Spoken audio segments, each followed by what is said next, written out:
Alright, welcome back to WMMA now with your host Chuck Stevenson, and welcome to the weekend preview for the weekend of February 12th through the 14th, 2021. Got 5 events we're going to be covering for this weekend, so let's get down to it, and that includes UFC 258, of course. So first up, today, we have 3 events. We're going to Poland first for Babylon with an I, MMA 19. We have one ladies bout at bantamweight. Rosa Gumiena taking on Ekaterina Shakalova. Let's see. Gumiena is coming in at 3-0. Shakalova coming in at 3-1. Gumiena, of course, undefeated. Shakalova riding 2 wins into this fight, both within the last year. Looks like almost all of Gumiena's fights have come within the last year. Let's see, Gumiena's the older fighter, 31 to Shakalova's 23 years. I don't have any other stats on Shakalova. Gumiena's 5'9", 175 centimeters, reach 68.5 inches, 174 centimeters.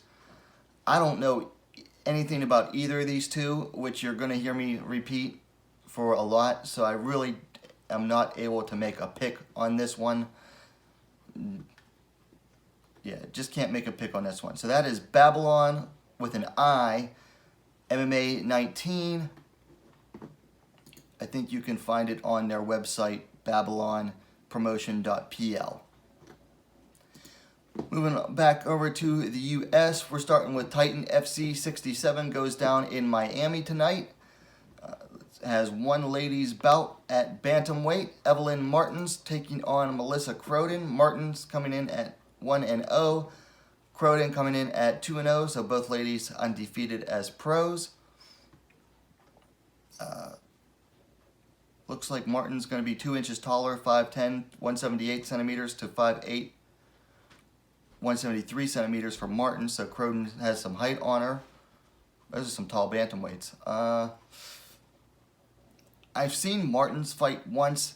She edged out Serena Southpaw De Jesus, and that's really all I know about her. But she seems to be like the local favorite because she is out of Florida, and I expect Titan to have matched her up accordingly. I mean, I'm not going to make a pick on this one, but I wouldn't be surprised if Martin comes away the winner here.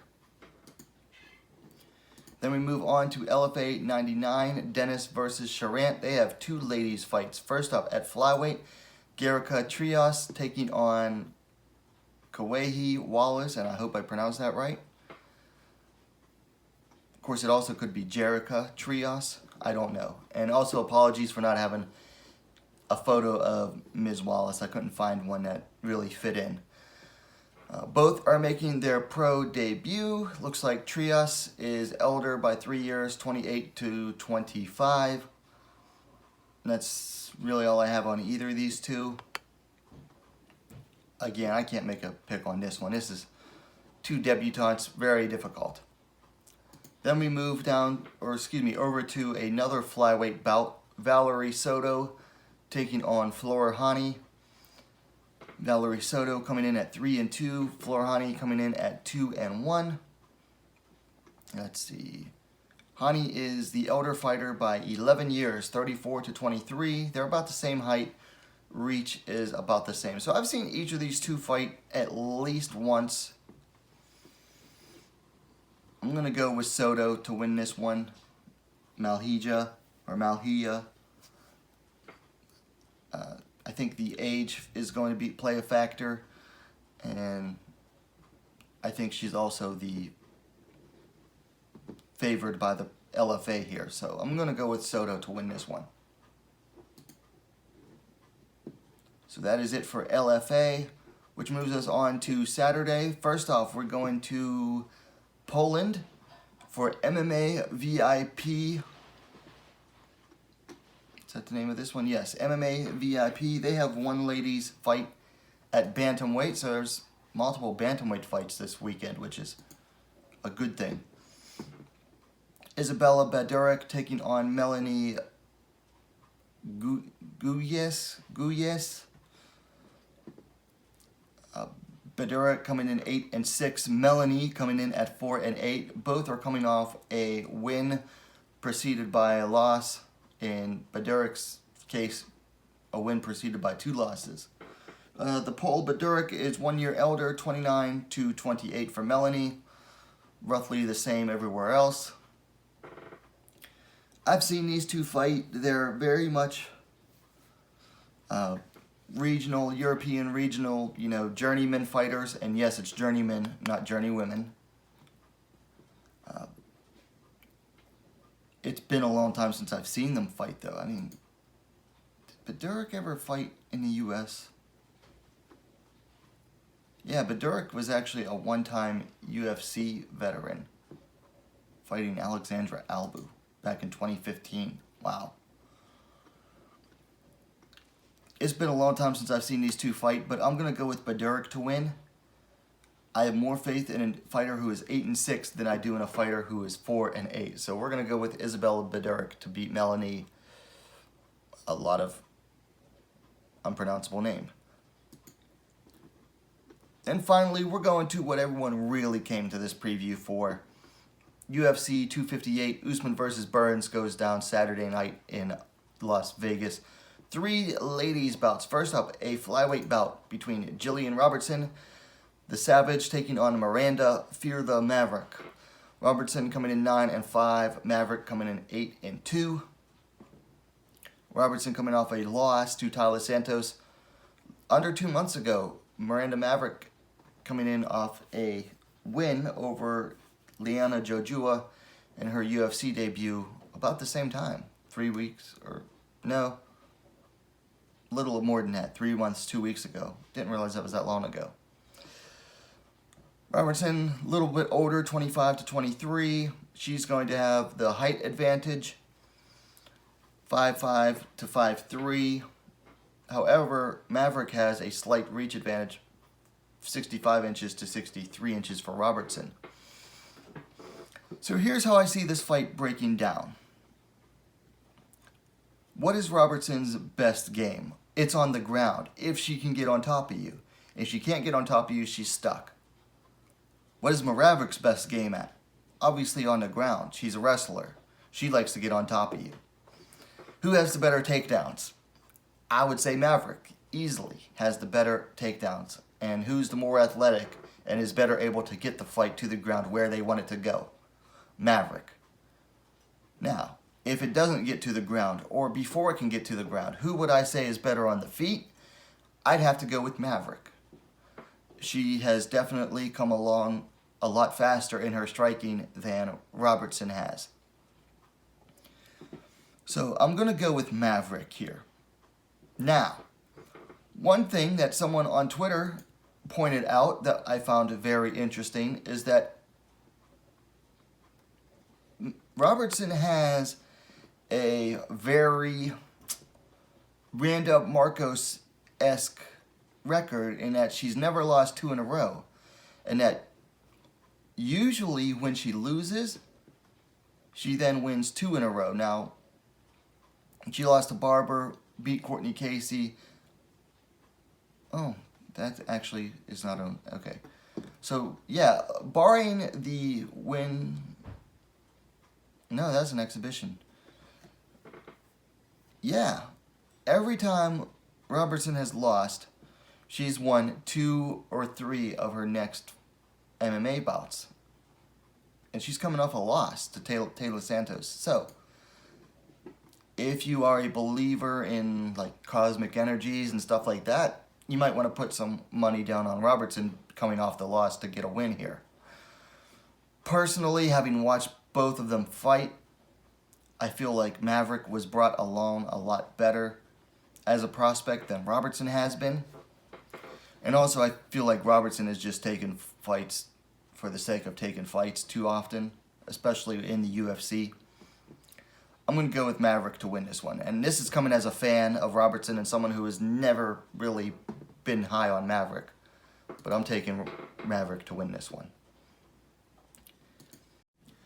Okay, so next up we're going to a strawweight bout. Poliana Dama DeFero Viana taking on Mallory Martin. Viana coming in 11-4. Martin coming in off at 7-3. Both are coming in off of their first wins in the UFC. Viana to Emily Whitmire 5 months ago. Martin to over Hannah Cyphers 5 months ago. Looks like they fought at the same event. Let's see. Viana's 1 year elder, 28-27. Slight height and reach advantage for Viana as well. So for me, this one is like a toss-up. It comes down to who implements their game plan better.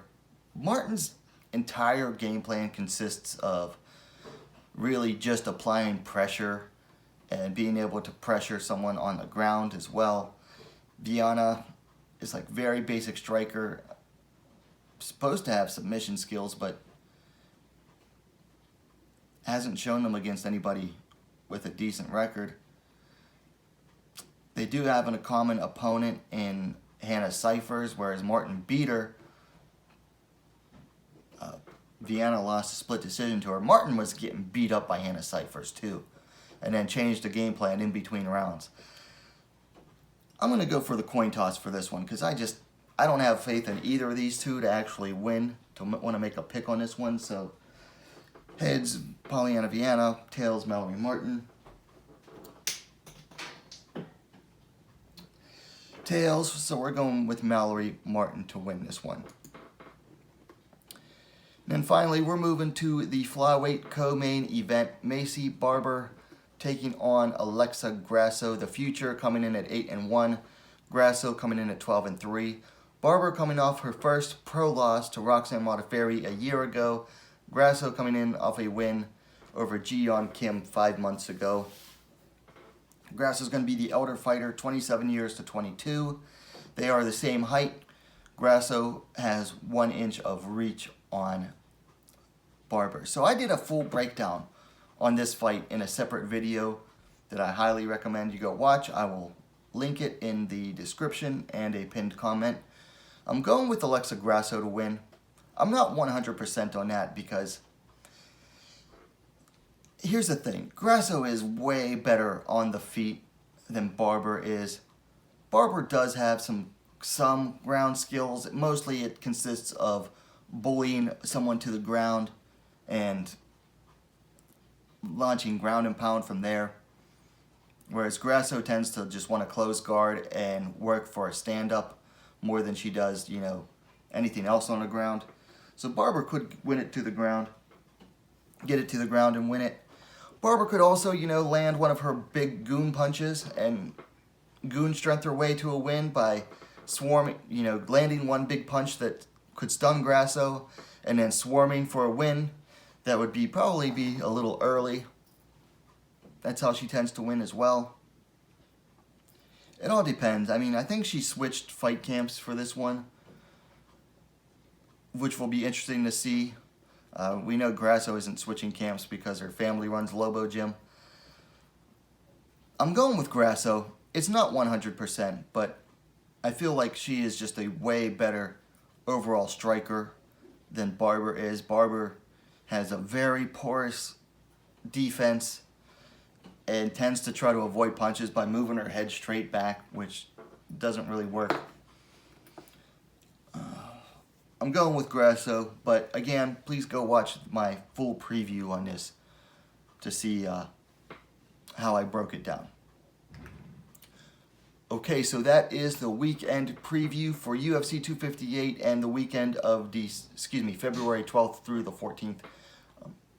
Let me know your thoughts on the fights in the comments down below. If you liked the video, please give it a like.